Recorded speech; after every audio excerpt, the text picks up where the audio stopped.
네, 안녕하십니까. 방정입니다.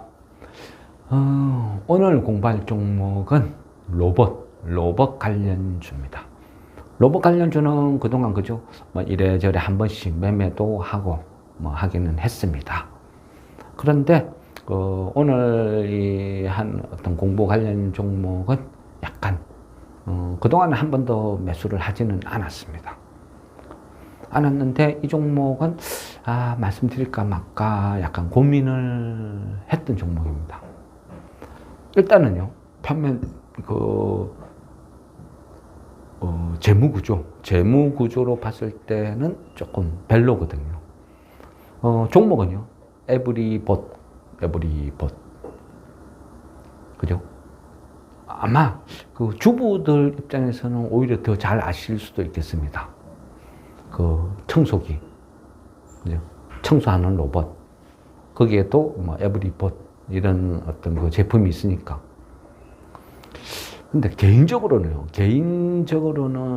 이 에브리봇 이 로봇을 이 회사를 별로 안 좋아해요.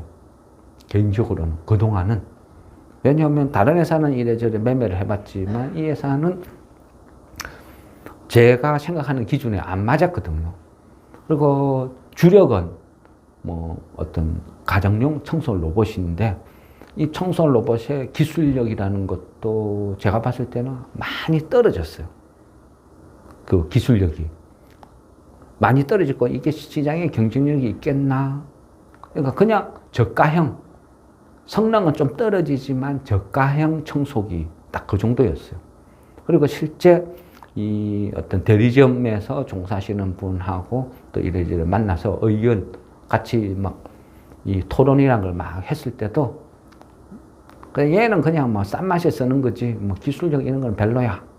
뭐 어떤 그런 관점이었어요. 그래서 이 회사는 별로 좋아하는 회사는 아니었어요. 일단은요, 뭐 우리가 어쨌든 공부를 하니까 보통 그 로봇 청소기 로봇 같은 경우는 크게 보면요, 그 그냥 흡입식, 그죠? 흡입식이 있고 또 물걸레식이 있고 또 요즘 추세는 흡입과 물걸레 두 개 양동되는 기능을 갖고 있는 이런 기능이 있죠. 이게 뭐 그 어떤 기본 청소하는 로봇의 가장 어떤 기본적인 것이고, 두 번째는 그죠? 얼마만큼 얘가 똑똑하게 돌아다니느냐 이런 개념이죠. 초창기는 청소기 쭉 돌려놓으면 쭉 혼자 돌다가 그죠? 저 소파 밑에 들어가 가지고 그 구석에서 혼자서 틱틱틱 일하고 있고, 아니면 거실 돌아다니다가 그죠? 뭐 난간 같은 데 이런 데 걸려서 택 자빠지가 있고, 거실 이런 데 떨어지가 있고, 그죠? 약간 그죠? 약간 좀 저급이었는데 요즘은 그래도 엄청나게 업그레이드가 됐어요. 이 로봇 청소기도 보면 대표적인 게 어떤 매핑 센서라고 하거든요. 매핑 센서. 매핑 센서가 뭐냐 하면 어떤 공간 구조를 인식을 하는 기술이죠. 이 매핑 센서에는 뭐 그 LDS라는 게 있고, 뭐 자이로가 있고, 뭐 카메라 기술이 있고, 그 LDS는 그냥 레이저로 거리 인식을 하는 거죠.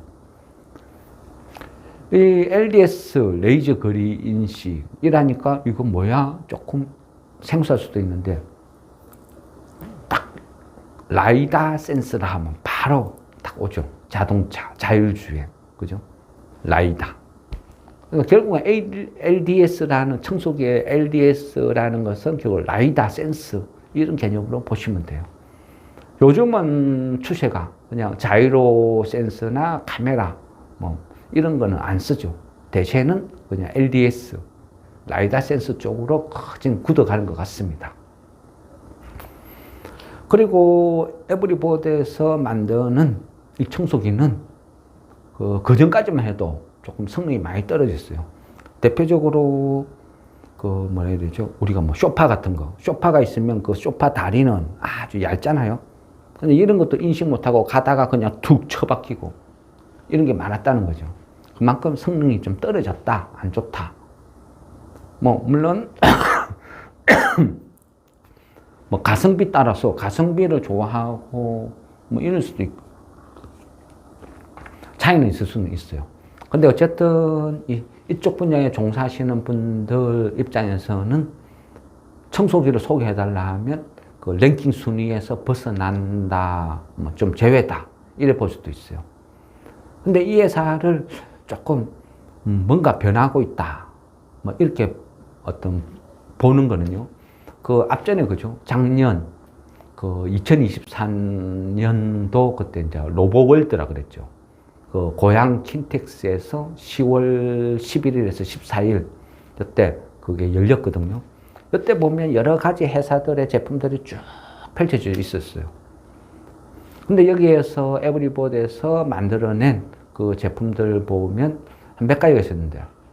그 청소기보다는 그 서빙 로봇이 이제 워키 T9, 또 워키 T9 프로, 이런 서빙 로봇이 출시가 되었어요. 이 둥구리 청소기 만드는 업체에서 이 서빙 로봇까지 약간 좀, 이 회사가 이랬나 싶을 만큼 약간은 조금 흥미로웠어요. 근데 이제 이 회사를, 이 어떤 청소기보다는 어떤 서빙 로봇, 이쪽이 좀 새롭다, 이런 개념에서 좀 유심히 관찰을 하게 됐죠. 그래서 그때 이제 이래 쭉 조사를 쭉 해보니까 그 회사가 변하고 있다, 이런 걸 느꼈어요. 첫째는요, 제가 개인적인 입장에서는 에브리봇의 어떤 기술 개발 능력이나 생산 능력이나 이런 것들을 제 기준에서 좀 많이 떨어진다, 이래서 별로 안 좋게 생각했어요. 근데 뭔가 갑자기 확 변한 거죠. 그래서 이 회사가 왜 변했지, 뭐가 변하게 되었지 한번 지켜본 거죠. 그러니까 조사를 해본 거죠. 그러다 보니까 청소기 부분에서는요, 그 중국의 이제 키논 로보틱스라고 있어요. 키논 로보틱스. 이 회사는 어찌 보면 판매량이나 이런 거 봤을 때는 글로벌 넘버 원이었어요. 그만큼 좀 그 청소기 분야에서는 절대 강자, 이런 회사였고요. 키논 로보틱스가 그 전에 좀 관심을 가졌던 것은, 그죠? 제가 한 번씩 막 매매하고 하잖아요. 대성가스, 대성산업. 그러니까, 대성에너지, 대성산업. 한 번씩 매매를 하고 하는데, 대성산업이 작년 7월에, 그때쯤에 뜬금없이 키논 로보틱스하고 무슨 MOU를 체결해요. 그래서 이건 뭐지? 하고 봤더만 대성산업이 새로운 어떤 사업을 준비하기 위해서 그 중에서 로봇 사업을 준비를 해요. 근데 그 로봇 사업에서 그 어떤 기술이나 어떤 여러 가지 측면에서 협업업체로 키논 로보틱스하고 MOU 체결한 게 있었어요. 그때 이제 처음으로 키논 로보틱스라는 게 중국 회사고 글로벌 1위고 실적이 뭐 전체적인 매출 뭐 아니면 기술력 있는 회사구나, 괜찮구나, 이런 걸 느꼈죠. 그런데 미국을 위시한 전 세계가 중국을 엄청나게 압박을 하잖아요. 그러다 보니까 먹고 살기 힘든 거죠. 그래서 제가 봤을 때는 키논 로보틱스가 중국 브랜드를 달고 전 세계로 했을 때는 이게 승부를 좀 장담하기 힘들다 싶으니까 변신을 하는 것 같아요. 스스로가 신분 세탁. 그러니까 가면을 쓰는 거죠. 가면을 쓰는데 이제 키논 로보틱스가 만들고 한국 브랜드를 달아서 판매를 하는 거죠. 그러니까 스스로가 OEM 업체로 변신을 하는 거예요. 그러면 대성산업 입장에서는 아무것도 안 하는 거죠. 아무것도 안 하고 키논 로보틱스가 만든 제품을 그냥 대성산업이라는 코리아라는 브랜드만 달아서 판매를 한다. 제가 봤을 때 한 그 정도였어요. 그러니까 마진이 극히 박한 거죠. 그리고 대성산업이 로봇 사업을 하겠다. 이것보다는 그냥 중국한테 그냥 이름 빌려주고 막 그냥 조금 얻어먹겠다 한 요 정도 개념이 아닌가 이렇게 생각했거든요. 그래서 이건 좀 별로야 이렇게 생각했는데, 그런데 키논 로보틱스가 갑자기 그 새롭게 보인 게 에브리봇이죠. 에브리봇과 키논 로보틱스가 다시 협업을 해요. 협업을 하고 뭉치고, 내는 단지 어떤 뭐 이름만 빌려주는 수준이 아니고 키넌 로보틱스와 에브리봇이 그냥 협업이죠. 같이 만드는 거죠. 같이 만드는데 결국은 보면 키넌 로보틱스의 모든 기술력을 에브리봇에 다 전수해주고 에브리봇은 그 기술을 받아서 같이 제품을 만들어서 에브리봇이라는 이름으로 글로벌 시장으로 진출을 하자. 아마존으로 진출하자. 이런 골자인 것 같다는 거죠. 그래서 키넌 로보틱스의 모든 것을 그대로 그냥 물려받는 거죠. 그래 보면 에브리봇은 순식간에 청소기의 그죠 절대 강자 상위 레벨로 순식간에 도약을 할 수 있는 거죠. 그래 보면 키넌 로보틱스와 에브리봇은 그죠 서로가 윈윈 할 수 있다. 그래서 이 청소기 시장에서 급성장을 할 수 있다. 시장을 그동안 저가 싸구리 이미지에서 월등한 기술력으로 급등을 할 수가 있다. 이래 인식을 한 거죠. 청소기가 장난감이 될 수도 있고요. 로봇으로 인식할 수도 있는 게 결국 그 안에 내장되어 있는 기술력이거든요. 매핑 센서 기술. 이 기술력을 확보하면 그 다음에는 서빙 로봇, 산업용 협동 로봇 이쪽으로 진출할 수 있는 기술을 다질 수 있다는 거죠. 기술을 다질 수 있는데 에브리봇이 그 2021년도에 연구개발센터라는 걸 만들었거든요. 근데 그 사업 보고서나 전체적으로 봤을 때는 그냥 연구개발센터 간판만 유지하는 거지 연구 인력이나 R&D 비용이나 전반적으로 봤을 때는 의지가 있기는 있나 약간 그런 느낌이었어요.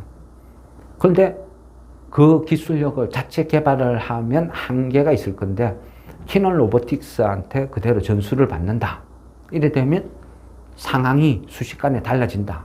짧은 시간 내에 절대 강제로 올랐을 수 있다. 그러면 청소기 시장은 밝다. 이렇게 긍정적으로 봤던 거죠. 그리고 그 서빙 로봇은요, 아직까지는 시장이 그래 밝지는 않아요. 한 시장 보면 한 2022년도 여태가 우리나라에서 한 5,000대 정도 팔렸나? 그 정도고요. 23년도가 한 만 대 조금 넘었던 것 같아요. 물론 그 통계청에서 나온 수치고요. 그리고 많은 부분이 중국에서 저가형 서빙 로봇이 유입돼서 판매되는 어떤 그런 흐름이었어요. 근데 우리나라도 똑같고 전 세계도 똑같고 대부분이 직면한 거. 특히 우리나라는 저출산 고령화 심각하죠. 저출산이라는 건 뭐죠? 결국은 점점 산업에 종사하는 인력이 점점 줄어드는 거예요. 근데 서빙이라는 단순한 그죠 직종을 고임금자를 줄 수는 없잖아요. 시급은 점점 높아지는데. 그러다 보니까 어떻게 해요? 요즘 많은 추세가 서빙 로봇화 점점 변해가고 있어요. 우리가 식당에서도 많이 볼 수도 있고, 통계청에서 수치, 집계, 미래 전망, 거기에 보면요. 우리나라에서 서빙 로봇의 보급률이 떨어지는 이유는 첫째는 좌식 문화. 우리가 식당이나 이런 데 가면 방에 앉아서 밥을 먹죠. 이 좌식 문화가 서빙 로봇을 쓸 수 없는 구조로 만들어버리는 거죠. 그래서 나라에서 엄청나게 많은 돈을 지금 지원을 해줘요. 표면적으로는 관광, 산업, 육성, 외국인들은 앉아서 양반다리 해서 앉아서 밥을 못 먹는 신체 구조죠. 불편하고. 그러다 보니까 나라에서 돈을 주면서 요즘은 식당이나 이런 데를 많이 고치고 있어요. 전부 테이블 문화로. 그러다 보니까 식당 업체에서도 나라에서 지원을 해주니까 그 돈을 이용해서 바꾸는 거죠. 근데 어차피 바꿀 거 로봇, 서빙 로봇이 돌아다닐 수 있는 동성 구조로 바꾸는 거예요. 그러니까 턱이나 계단을 다 없애는 구조로 점점 흘러가고 있다. 그러니까 시장이 점점 이제 커지는 구조로 흘러간다는 거죠. 물론 나라에서 지원해주는 부분도 자연스럽게 서빙 로봇의 시장을 크게 만들어준다는 거예요. 그래서 미래 전망은 밝다. 세계적으로 보면 이 서빙 로봇의 어떤 시장은 매년 한 12% 정도 성장을 해 나갈 것이다. 이래 보는 거죠. 그러면 에브리봇의 이 서빙 로봇의 수준은 어느 정도냐? 판단이 중요하겠죠. 표면적으로 봤을 때는 청소기도 똑바로 만드는데 얘네들이 서빙 로봇을 만들어 이게 가능해? 별로 좀 약간 안 좋게 봤어요. 근데 이 회사가 유지하는 그 워키 T9이나 워키 T9 프로는 생각보다 굉장한 기능을 갖고 있어요. 일단은 서빙 로봇 앞에서 손을 들면 사람 인지 기술 능력이라든지 아니면 그 동작 인식 기술 아니면 사물 인식 기술 이런 것들이 가능하다는 거죠. 이 정도 기술이면 서빙 로봇에서는 최상급이라는 거예요. 근데 얘네들이 어떻게 또 약간 그런 좀 의심을 하게 되는 거죠. 의심을 하게 되면 뭐죠? 항상 찾아봐야 되죠. 이 기술은 어디에서 나왔는지, 돈 주고 사왔는지, 그죠? 99만 원 주고 모듈을 사와서 판매를 한다 하면 겨우 10,000원 남겨먹고 이런 거는 좀 별로거든요. 뭐든지 자체 기술을 갖고 있어야 되는 거예요. 2023년도 6월 달에 보면요. 그랜드 호텔에서 이스라엘의 어떤 그 외교부 장관이 방문을 해요. 그때 보면 그 이스라엘 외교부 장관 엘리 코헨이라는 외교부 장관이 우리나라 산자부 장관 이창양 산자부 장관과 뭐 R&D 뭐 협력 이런 식으로 포괄적인 협력 이런 식으로 세미나를 하거든요. 근데 이제 이 부분에서 유심히 보면 내부적으로 보면 그 이스라엘은 그죠? 뭐 중동에서 살아남기 위한 전쟁 국가 항상 긴장 속에 사니까 이 국방과학 기술에 대해서는 굉장히 수준이 높아요. 근데 이제 이때 그 엘리 코헨 외교부 장관이가 같이 대동한 회사가 그러니까 이뉴이티브라는 그 이스라엘 회사가 있어요. 근데 이 회사가 그 당시에 그 이창양 산자부 장관과 같이 대동을 한 에브리봇 회사 사장과 R&D 협력을 맺어요. 이 부분이 뭐냐면요. 그 이뉴이티브에는 그 이스라엘 회사인데 기술력이 굉장히 뛰어나고 괜찮더라고요. 특히 그 AI 관련된 기술력도 굉장히 높아요. 근데 그때 보면 이제 R&D 내용이나 이런 걸 보면 그 AI 전용 그 프로세싱 모듈을 공동 개발하겠다. 이런 식으로 R&D 어떤 계약을 맺는 거죠. 이뉴이티브 이 회사를 보면요, 이 회사에서 이제 약간 차세대 모듈인데 NU4500, 그러니까 NU4500 기반의 이제 어떤 제품을 만드는데 얘는 보면 그 AP나 NPU 얘를 합친, 그러니까 원칩 스타일의 어떤 모듈을 만드는 거죠. 그리고 얘를 에브리봇에 주는 거예요. 보통 보면 그 서빙 로봇이라는 게 경쟁력이라는 것은 고성능의 저비용 AI 솔루션을 자체적으로 갖고 있느냐, 보유할 수 있느냐, 만들 수 있느냐, 이런 부분이거든요. 그러니까 고성능 저비용 AI 솔루션이 중요한 거. 두 번째는 그 AI 상황 인지 기술이라는 게 반드시 있어야 되는 거예요. 그래야 로봇가 로봇의 어떤 기능을 하는 거죠. 서빙 로봇이. 가다가 아무 때나 처박히고 사람한테 처박고 가다가 자빠지고 이게 되겠냐는 거죠. 그래서 반드시 필요한 게 고성능 저비용 AI 솔루션, 그 다음에 AI 상황 인지 기술, 이게 필요한데 이 부분을 이스라엘의 이뉴이티브 여기에서 개발을 한 것을 에브리봇에 다 주는 거죠. 그 에브리봇은 그 기술을 이용해서 서빙 로봇을 만들어서 판매를 하는 거예요. 그래서 서로가 윈윈한 거죠. 기술 제공과 제품 생산 판매를 같이 경험을 했다. 그래 보면 어찌 보면 서로가 가려운 데를 긁어줬다. 이렇게 보시는 거죠. 그래서 에브리봇이 짧은 시간에 청소기와 서빙 로봇에서 이만큼 기술력이 업되고 변신을 할 수 있었다. 이래 보는 거죠. 그래서 이 회사는 뭔가 빠른 시간 내에 변신을 하고 있다. 그래서 새롭게 달리 봐야 된다. 이래 볼 수 있는 거예요. 처음에는요,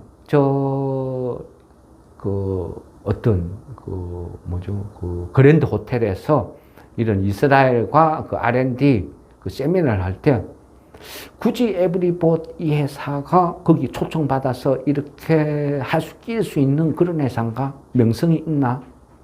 뭐지? 하고 약간 의심은 했어요. 그리고 그 전부터 한번 이력을 찾아보니까 그 전에 5월 달에도 보면요. 산자부에서 주관한 가정용 그 로봇 디자인 개발이라는 어떤 프로젝트가 있는데 여기에 산자부에서 주관하는 이 프로젝트에 에브리봇이 주관사로 선정이 됐더라고요.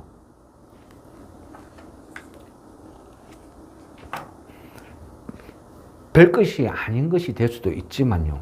어쨌든 국가에서 주도하는 어떤 프로젝트 뭔가에 선정이 됐다는 것은 그죠? 우리나라 한국 사회에서 제가 생각했을 때는 항상 그래요. 그 내 집단 의식, 우리 국민들은 내 집단 의식이라는 게 강하거든요. 쉽게 이야기하면 인맥이죠, 인맥. 누군가가 밀어주지 않으면 이런 구조로 흘러갈 수는 없다. 뭔가 보이지 않는 뭔가가 배경이 있구나. 누가 밀어주구나. 약간 이런 생각도 했어요. 그래서 산자부에서 뭐 디자인, 어떤 주관사로 선정도 해주고, 그리고 거기에서 또 이창양 산자부 장관이 주관한 R&D 센터에 이스라엘 기업가도 짝을 맺어주고, 그래 봤을 때는, 뭔가 있는 것 같은데, 약간 이런 느낌? 그래서 계속 추적을 해보는 거죠. 이 회사, 그 대주주는요, 뭐 정우철 외 5인 해서 지분이 한 36% 있고요. 그리고 그 2대 주주가 보면 그 13.38%를 갖고 있는 그 스마트 앤 그로스라는 회사가 있어요. 이 회사는 투자를 하는 회사인데요. 그 대표이사가 형인우라는 분인데, 카이스트 출신이고, 그 어떤 자산도 뭐 수천억 대의 엄청난 자산가더라고요. 근데 이 사람이 과거 이력을 보면 뭐 카이스트 출신의 카이스트에 기부도 많이 하고, 결코 어떤 과거 이력이나 뭐 이래 봤을 때는요, IT나 이런 분야에서 굉장히 전문가예요. 박식하고. 투자를 굉장히 잘 하시는 분이다. 좀 뭔가 능력과 실력을 겸비했다. 그리고 과거 행적을 봤을 때는 카이스트 기부나 이런 행위를 봤을 때는 또 질적으로 뭐 괜찮은 분이다. 이런 생각을 했어요. 근데 이 형인우라는 분이 그 코넥스 시절부터 이 에브리봇에 투자를 했더라고요. 스마트 앤 그로스라는 이 자기가 설립한 이 회사를 통해서도 지분을 투자를 하고 또 형인우 이 개인적인 돈으로도 또 투자를 하고 에브리봇에 기본적으로 투자를 좀 많이 했더라고요. 코넥스 시절부터. 아마 그게 한 2017년도 요 정도거든요. 그러면 보통 이런 기업이 중간에 조금 코넥스 시절에 한 25억 투자를 했으니까 상장을 하면 대부분 팔아치우거든요. 코넥스 시절이 한 2017년 그 정도 되더라고요. 근데 지금까지 안 팔고 지분을 계속 쥐고 있다. 이래 보는 거죠. 이 회사가요, 그 주가가 제일 높을 때가 그 2022년 한 1월경에 한 27,000원까지 간 적이 있어요. 그래 봤을 때는 만일 스마트 앤 그로스에서 코넥시 시절에 투자한 이것을 횟수 목적이라면 한 27,000원 갔을 때 팔아치웠겠죠. 그런데도 안 팔고 계속 홀딩을 하고 있었다. 그리고 저점이 2023년도 한 10월경에 한 9,800원을 저점을 찍었어요. 그리고 지금은 한 12,000원대. 그러니까 고점이 27,000원, 지금 12,000원 바닥 찍고 약간 턴하는 그런 추세죠. 그래 봤을 때는 그 스마트 앤 그로스에서 뭐 조금 여기서 더 반등한다 해서 쉽게 팔지는 않을 것 같아요. 지분. 그 한때 27,000원대도 안 팔았는데 지금 그죠? 여기에서 12,000원에서 조금 오른다고 팔까? 그죠? 그건 확률적으로 좀 떨어지겠죠. 그래 되면 거기에 대한 어떤 부담감은 좀 피할 수 있지 않나 이런 생각이고요. 하고 전반적으로 보면 22년도에 22년도에 매출액이 한 500억대 정도고요. 뭐 순이익이나 영업이익은 한 60억대 났어요. 근데 올해는 2023년도는 많이 떨어지는 것 같아요. 물론 세계적인 불황이나 여러 가지 요소는 있겠죠. 그렇지만 좀 많이 안 좋다. 작년 22년도에 비해서 많이 떨어졌다. 그런 관점에서 보면 투자의 대상으로 선정하기는 좀 어렵죠.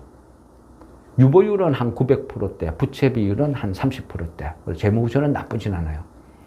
근데 지금 현재 시총이 한 1,500억 가깝거든요. 1,400, 한 몇십억쯤 나와요. 근데 매출액이나 이익으로 봤을 때는 제 입장에서는 상당히 고평가였어요.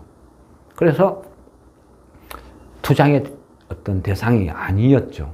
아니었는데, 근데 이 회사 이력을 보고 기술을 도입하는 능력, 그러니까 중국의 캐논 로보틱스, 그리고 이스라엘의 이뉴이티브, 빠른 시간에 변신을 꿈꾸고 있고, 이 변신 뒤에는 정부의 모처에 누군가의 도움을 주지 않았나 이런 느낌.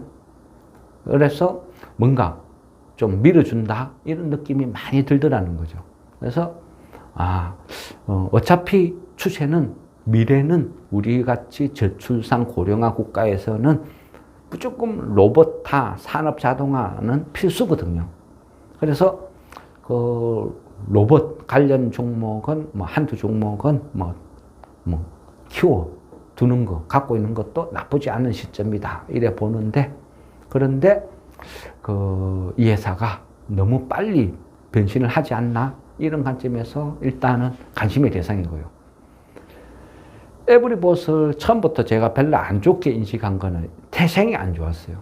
에브리봇이 원래 전신이라면 전신이라 할 수 있는 게 원래 모뉴엘이라는 회사였어요. 모뉴엘. 근데 이 모뉴엘이 대규모 사기를 친 회사예요. 대규모 사기 대출을 해서 파산한 회사거든요. 그래서 별로 이력을 안 좋게 생각했는데, 이 모뉴엘이 사기 대출에 연루되고 파산을 하면서 끝장이 난 거죠. 그런데 이 모뉴엘에 종사하는 연구개발 직원들이 법원에서 경매가 붙었을 때 이 모뉴엘이 갖고 있는 특허권을 다 사들여요. 그리고 그 특허권을 기반으로 해서 새롭게 회사를 하나 설립을 하죠. 이 연구 인력들이. 그 회사가 에브리봇이거든요. 그 에브리봇이 지금까지 쭉 성장을 해온 거죠. 어찌 보면 아픔이 있다. 이런 회사고, 또 제 입장에서는 주식이 많고 많은데 굳이 사기 대출에 연루된 이 모뉴엘이라는 이 회사를 굳이 살 필요 있나, 좋게 볼 필요 있나 해서 투자 대상에서는 제외였죠. 그런데 지금까지 흘러온 과정을 보면 뭔가 이 정부에서 밀어주는 듯한 그런 느낌, 그런 것도 있고, 어쨌거나 그죠? 글로벌 1위인 캐논 로보틱스, 그리고 이스라엘에서 AI 관련된 막강한 기술력을 갖고 있는 이뉴이티브, 얘가 그 두 개의 회사의 어떤 장점이 고스란히 에브리봇으로 녹아들고 있다 이래 보는 거죠. 그래서 이 부분을 앞으로 성장, 발전 이런 어떤 가점을 주는 거죠. 그래서 지금쯤 한번 사봐도 되지 않나 이런 관점으로 이제 접근을 하는 겁니다. 물론요, 이거는 미래 전망이죠. 지금 현재는 매출액과 실적을 봤을 때는 시총 1,400억대 값어치는 좀 과하지 않나? 비싸지 않나? 이런 느낌이니까 이 주식은 지금 만약에 산다 하면 빠진다는, 내가 사고 지금 사면 빠진다는 개념으로 접근을 하는 게 맞지 않나 생각됩니다. 그러면 지금 현재 한 12,000원대니까 1차 매수를 하고, 여기에서 만약 오르면 1차 매수로 만족을 하고, 만약 여기서 빠진다 하면 11,000원대, 만원대까지 예상을 해야 된다는 거죠.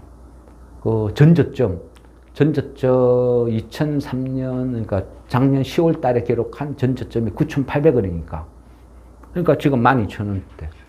그러니까 11,000원, 그죠? 만원, 내가 11,000원대까지 오면 물타기, 10,000원 오면 물타기.